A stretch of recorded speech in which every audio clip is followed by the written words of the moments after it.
enjeu de l'ère politique et comme wapi et ce qui n'est pas mais avant tout compte en actualité politique y a l'élo chers combattants fongola matoi oyoka réunion ekoti Hippolyte Kanambe Messe Soriano Bachembongo en jeu pour na faire taire ba journaliste nyonso oyo basali kosala musala malo dernièrement awa eza na campagne moko ya diabolisation contre Christian Bosembe oyo a défendaka pouvoir ya Fachi banani baza ba initiateur na yango eza ba katumbiste na Hippolyte Kana Jean-Marie Kasamaleki oteno Bosembe alobaki na Kabila Zainyei aleka na plateau aleka na ba TV a présenter ba esquisse biso bas tolobi Christian Bosembe akosenga esquisse na Kabila pas Christian asenga esquisse Kabila abandana nous kosenga esquisse na peuple Congo oyo ya boma boye to boye yo sorana c'est bon mama la no bina bakoka Kabila boma bako mama le Kabila boma bako atina kanyama sara bandikape ide pesa tufa kama la sigola boko ngaba Fachipe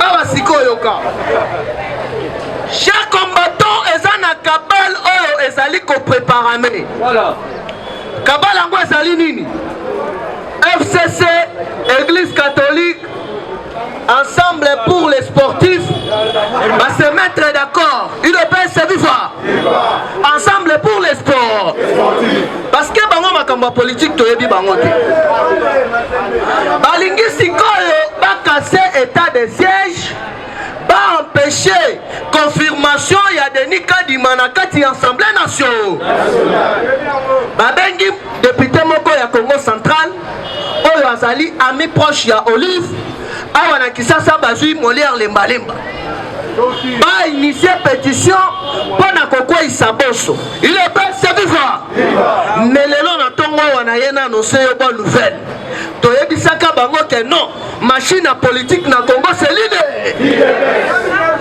batu wana ba comprendre que état de siège leye oyo bango ba réussir kosala na 20 ans te mais Fachi na 2 mois ya pamba masolo comme chile. Deuxièmement, Nabadobing nyonso basali sur le plan international. Pour ba candidat na bango ezala ya FCC, ezala ya ensemble pour les sportifs. Ya keno ba postuler na 2023, libanda ba ebisi bango bo kende bo soutenir Chilo. Sikoyo awa yoka. Fachi akati voyage na ye kokata.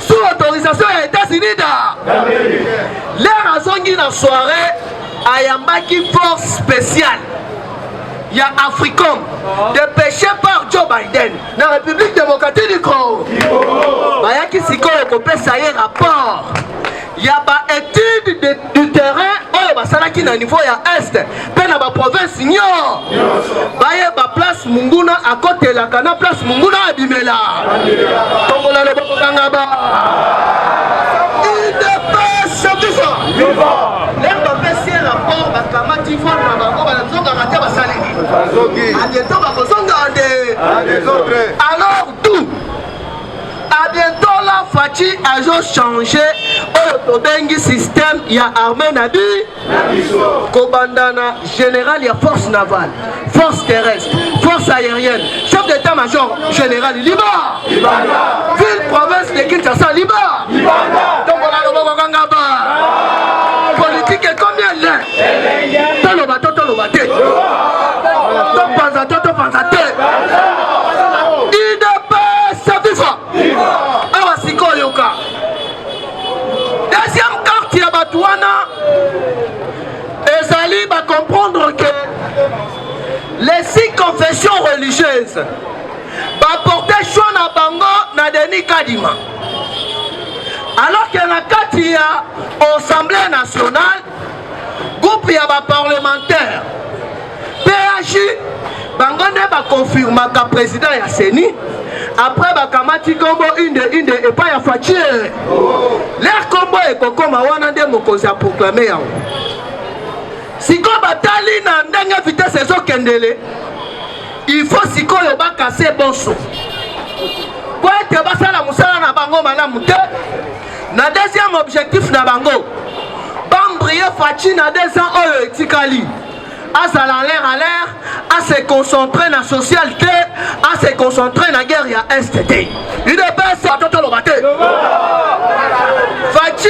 ayebisi bango boy na yebi bakabal na bino parce que batiali chaque député 15 000 $ na voiture va quitter union sacrée majorité est basculée mais Fachi ayebisi bango boy makambo elekana na Tunisie et kolekana na République démocratique du Congo tout nazo mettre bino en garde mutu akomeka ko destituer toko signer départ ya bonso na Sénat na Assemblée nationale aboué tokola le bongo ngaba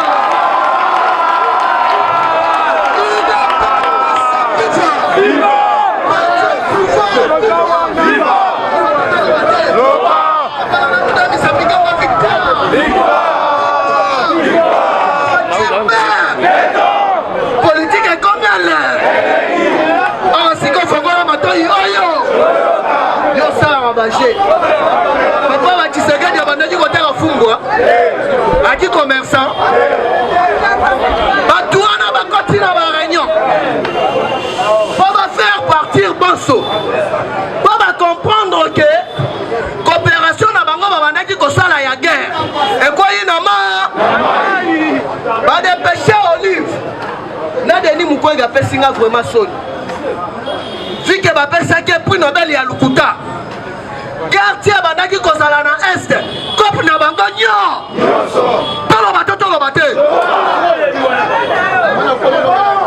batambwisi mbongo na bajournaliste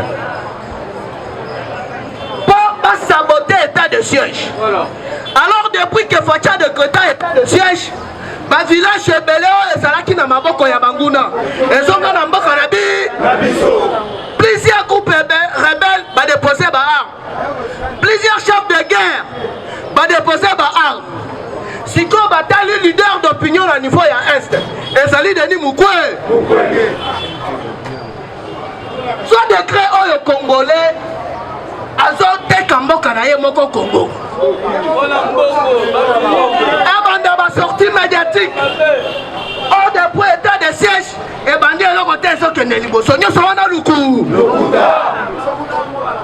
mais ba village oyo ba récupérer petit à petit situation ezali ko s'améliorer Rwanda, Uganda, Libanda ya Masolo nana yokaki Yoweri Museveni te azole la o atinda basoda aw mais okotinda basoda ndenge nini Tshisekedi nano alobi carte na yo ezali ni bana mai nyonso bazali désactiver Libanda ya Masolo awa siko yoka États-Unis azwi nanu décision 1 ya kosécuriser ba frontière na biso nyonso basala mire oyo eko séparer biso na Uganda na Rwanda na Burundi il est pas savifa siko ba sentir que non chaleur ezali koya vacuum ezali koya vike Fachi azali démocrate balingi ba pousser ya comme un dictateur mais Fachi alobi na kosunga bino naza dictateur te arme nanga ezali constitue oyo batayaki na taille ya Kabila parce que article 69 ya constitution et puis si chef de l'état pouvoir azali garant ya bon fonctionnement ya ba institution na le do ayebisi bango boy mutu akomeka na bonso oboso akweya pour mettre ba plan na bango machiavélique en place baya bakeno na ko suspendre Sénat Assemblée nationale ande tiko tokende na baele makambu ya Sénat na Assemblée aboué et puis dino moko bokotika na ba chômeur ande parce que oyo tozo sala esa pour intérêt ya Congo po dino bo sala pour intérêt ya Congo bozo sala pour intérêt ya Kabila pour intérêt ya Katou il est pas viva yango mona kisikoyo ambassadeur va dépêcher à niveau ya Lubumbashi akende kuna mpona komettre bango en garde. Nayebi te soki bomonaki farine ya monsieur Soriano oyo akomi drapeau ya RDC mais côté ya Katanga akati yango kokata atie drapeau ya RDC na suka wana atie drapeau ya États-Unis d'Amérique. Ezali déjà message Kabal ezalaki préparé leur Fachi aza na Turquie réunion ekoti ancien général ya ville province de Kinshasa monsieur Bisengeman, ancien chef d'état-major Didier Etumba, il est père Savifa, général il y a force navale, général il y a force aérienne, avec quoi comme initiative va renverser le pouvoir Ndenge le Kanaka na Guinée. Il est père Savifa, alors que Fachi a sa mona maye. Chers combattants, il faut topper sa papa Tshisekedi merci. Parce que en soi qui temps il a conformé moi na nae. Nae bisarabino tout le temps. Fachi déjà à partir à Salaka secrétaire chargé des affaires extérieures il a parti. Donc chargé à la diplomatie. Aïe ils sont sous le pouvoir sur la politique étrangère. Fachi Aza Makasi. Parce qu'il y a un seul président africain à réussir pour réconcilier l'Union européenne les États-Unis compte tenu à intérêt commun. Oyo bazali na yango. Chers combattants ya koinda. Selon rapport international il y a FBI sur le plan économique. Kabila Atika Martin Kabwalou 12 ans. Na poste stratégique tobengi ministère ya mine. Basaki na profit ni. À l'époque Janine Mabound ministre ya portefeuille.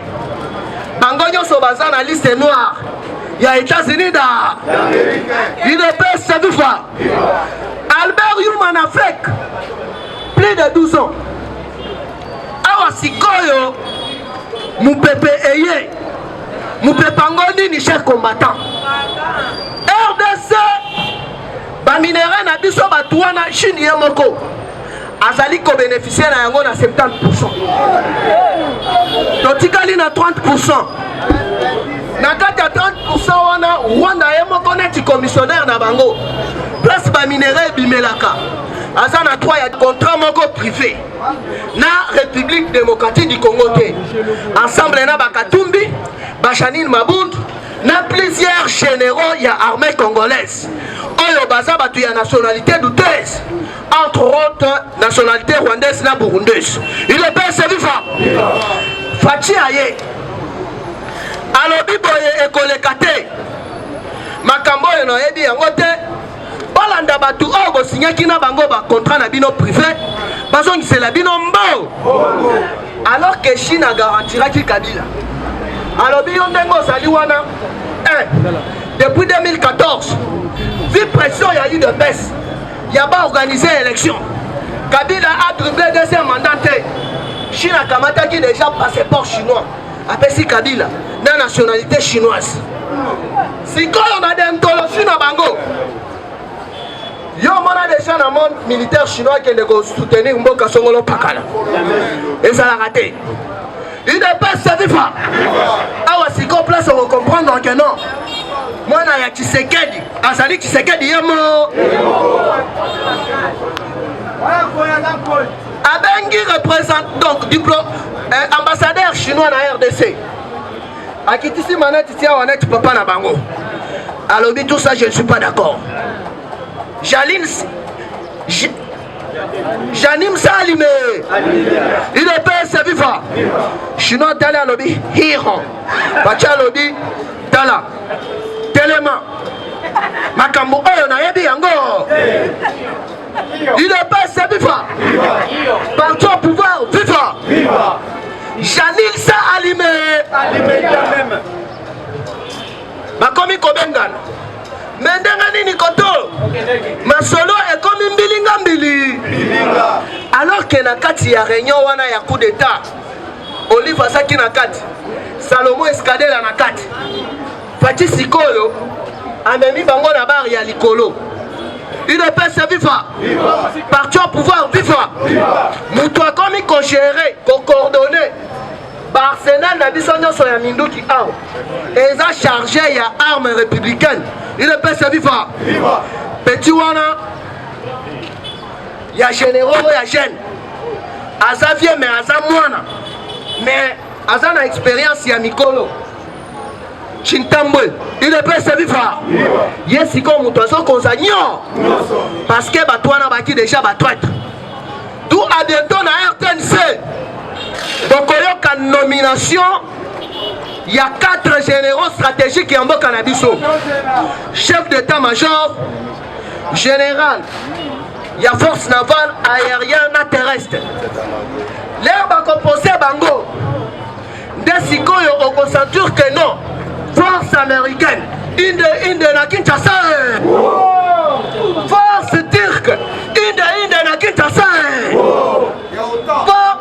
partenariat nyonso stratégique oyo Tshisekedi ya signa bato wana sikoyo il faut babanda koya kosala mosala na bainvestir nde bozomona sikoyo banguna il faut babanda komanipule baesprit faible oyo état de siège ezotambola te eza kaka ndenge bandaki kosala baluki bamanipule batindi baeleve bosala bamarche bamoni ke esimbi te awa sikoyo baréussir kocorrompre Denis Mukwege oyo abandi bilobaloba UDPS viva mais etali biso ata mokolo moko bakabali nyonso bakosala bayebake non Fachi aza déjà na pouvoir nyonso ye nde garant ya bon fonctionnement ya bainstitution na biso tout à promettre bango soki bosali erreur na Sénat na assemblée na maye donc ndenge ezali wana ngai na bino lobi Nzambe Marceline Mukamokouche bientôt arrestation en cascade sans pitié mutu oyo kaka akoloba mabe ya chef de l'État aza na ba problème na justice yende aza na ba détournement kopouye ba force négative Fachi mwana Nzambe maboko pembe asu Congo ezongi na rai soki baza ba opposant ya solo basa la déclaration 48 heures na découverte ya ba arme o ba moni epa ya John Numbi cardinal Silas Radio l'embangolisation bientôt flash nomination 4 cardinaux n'a pas voir Rome na Vatican kami ya bate ebele ba kolela na mnoko ya mboka la conservation du pouvoir Timokolo Yesu akusonga Jésus-Christ akusonga sikote étape ezali moulai il ne peut se vivre bon on te bonne 37 ans que sikote que non jamais on ezali péché ceux qui idepes asali demanda ezali péché même ils se non jamais non Kabuya non Fachi Vandawana 37 au pouvoir. La paix, sécurité, Congo est à la développer. Et politique a subi conséquences juridiques. Il y a un Zambie au Kolo. Bassan au écoulé et qui n'est pas battu. Et qu'on bénéficie d'une arrestation en cascade. Le 15, mobilisez-vous. 3 événements. Marche pacifique. Et tandis à comment pour appuyer mon condiambo que tous les actions là, de Mango Likoro. Bon côté. Manifestez avec joie. Manifestez avec joie. Mon maman, mon maman, Sobo Zali Congolais à solo père et des mères. Donc pour Namoro. Pour Namoro. Mon maman, Mambo Maso.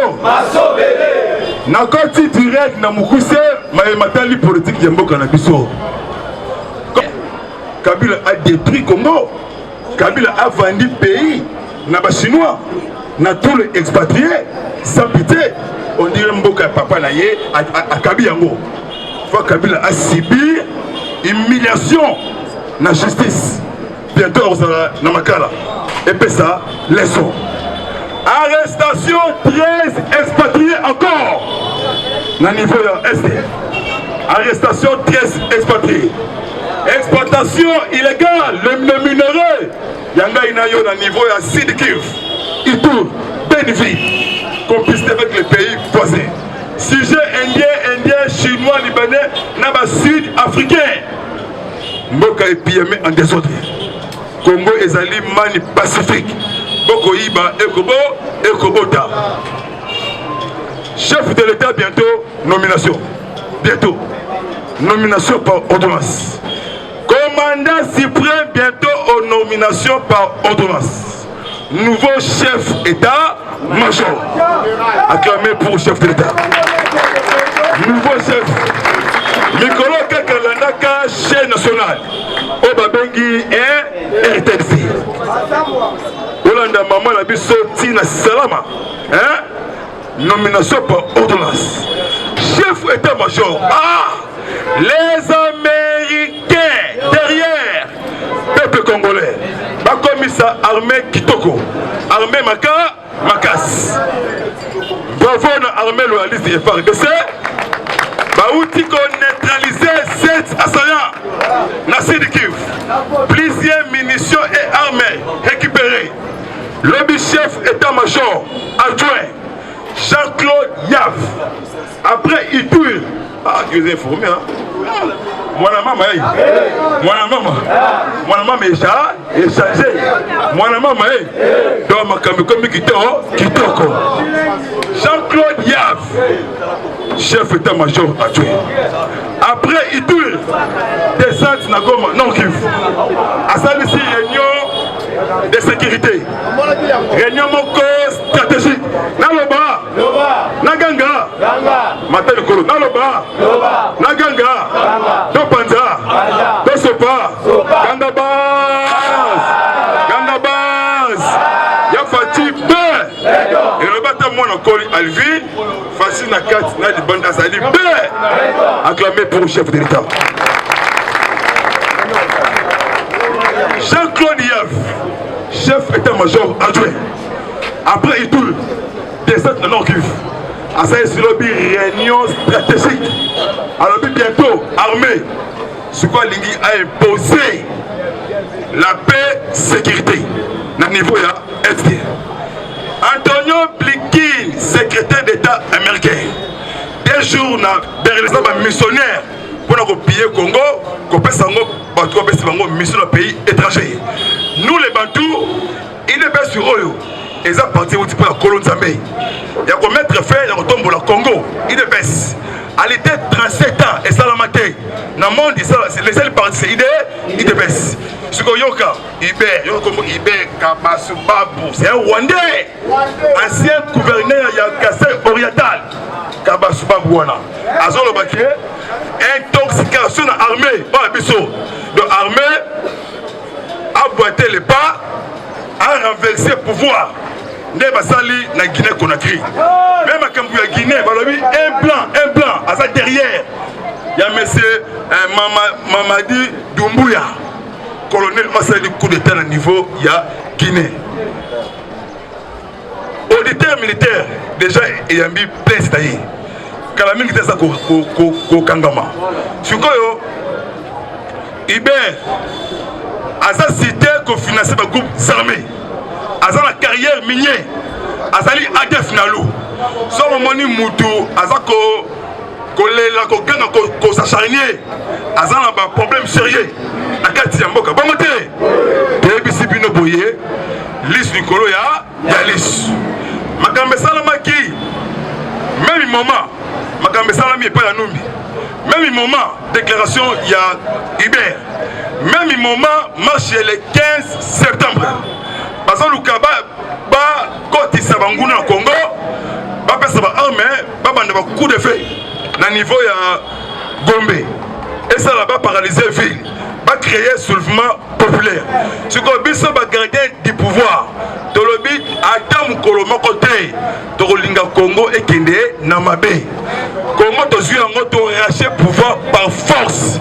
Ce qu'on a construit en ça, ensemble. Les lovers disaient, Maboko Banki, Atou Matubana. Lelo mandat de comparution na cour de cassation. Bye meilleure année malam pona Atou malamoko prison makala wo. Lelo pe directeur général convoqué na directeur général ya monsieur Dan Gettler Alain Mukonda lelo babengi na parquet général auprès la cour d'appel. Bye. Janine Mabunda, Albert Yuma, Kalamingi était arrêté. Mais c'est Mike Amer Nzita, Congo central. Mukalenga Dibumba, Kasai. Lobby a commencé na Kashabwe, na fermé, il y a Moïse Katumbi, Soriano Danyagno. Ayebisi ya makambu ya 2023. Ayebisi na makambu ya Shikolobo ya Iranio. Moïse Abeli Liboma Monique, la tempête arrive. Je vous assure, vous, Kalamingite Pe Ezakuya Yamakasi, Nakati ya Congo. Tosimba na Loboku. Armée à mettre fin na makambu ebele. Baza kolela on esivino. Justice est démarrée et bandi Boussala. John Numbi, Abombama, Abima, Akima, Arosala arrêté. Azana ba secret ebele. Chargé opération à tuerie. Il y a une politique kanambe, ba Ougandais, na Barwa, Rwandais. Nasuki na Jules Alingete. Tosimba IGF. Jules Alingete, ba outi ko retirer, ba désactiver ba carte visa. Chaque mois, ba tirer 50 000 $ américains na trésor public. Par chacun, aux hommes on a Chadari à Salarate, mais aux hommes on a Katia, trésor public. Aux hommes on a Yuma, aux hommes on a. Ce qu'on même opposant, cité la Katelo Kouana. Kalamingi Avate, Bakotanga Bango en désordre. Ce qu'on a souki na Barouya, Jekamine. Jules Alingete a tindaki délégation, il y a IGF, na Jekamine. Basa la contrôle de 2010 à 2021. Nani a signé qui partenariat Naba expatrié. 2007 intérim. Il y a papa la biso Kisenga. 2011 a sali élection. Ayambaka Kagame Awa na province ya Yakin. Kagame a sali la concession Awa Congo na Jekamine. Même Kaguta Museveni. Janine Mabunda bientôt arrêté. Comme on a ébimi na kati ya Jekamine. Ancien ministre ya portefeuille. Nani Oyo a tekaki parking. Ya grand hôtel. Lelo koma Pullman. A teke lango camarade ya Kabila. Il est na RFI. Azali Indien. Comme on a Harit Jack Dali. Moi le collé Ayebi. Harit Jack Dali. Aza Indien. A teke la parking wana ya Pullman. A teke yango. Mboka eteka makala jeunesse congolaise. Na côté misayo ngui. C'est là aussi meilleur président du Congo. Donc fils du pays, père et de mère. Si vous allez pour Moro, manifester avec joie. Manifester. Il y a fatigué. Alléluia. Oh Seigneur, acclamez pour chef de l'État. Mon coli azala biloko ya moto lelo. Sikoyoka. Hippolyte Kanambe akenda ba sommet belé. Amemate maman Mbikudi Mosiaka. Amemate. Au moins on benda toké. Mais hôtel chef de l'État don père abongana na mère. Mère père abongana na père. Hôtel chef de l'État na niveau ya Turquie. Modèle à Simbi, maman Denise. Maman Zali, moi si elle est pas beau, elle est pas bonne. Maman Akiti, papa Kito Tali, Bolingo, elle est. Mais yo, mon bali na Kachamata, moi si na Congo ça, Central. Mon bali na Bangui, moi si na Angola. Papa Simbo, Mbarbo, Aboy, Abou, Pia. Eshima, votre magazine qui bat au rythme de l'actualité. Retrouvez la nouvelle édition.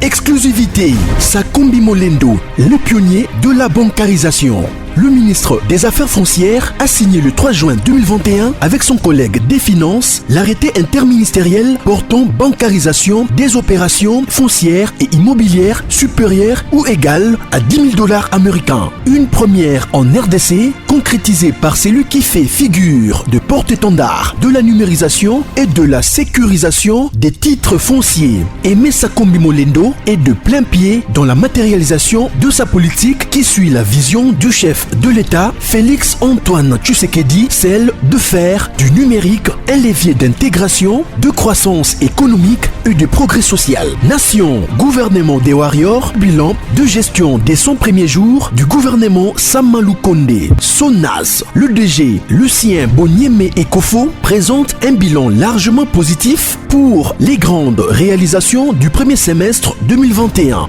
À lire également l'interview de Seth Kikouni portée sur les questions d'actualité.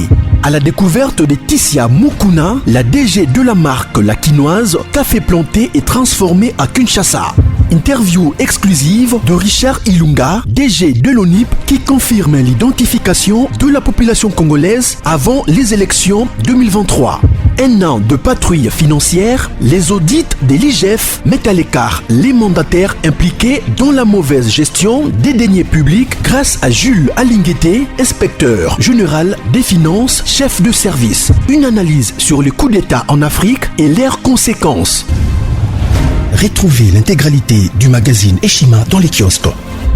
Eshima Magazine, un nouveau standard d'information.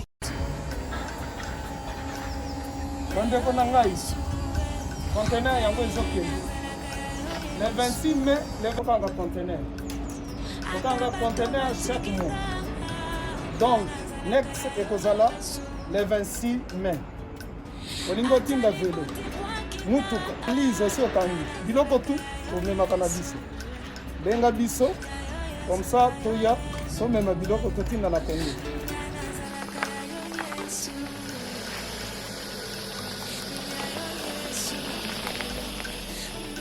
Bandeko kari yango oyo touti kozongo ezokende Kinshasa. Ozana mutuka pesa biso ezoke. Merci. Le 26 mai, mosusu okwende. Il y a 2021 otozana. Donc tosalaka chaque mois.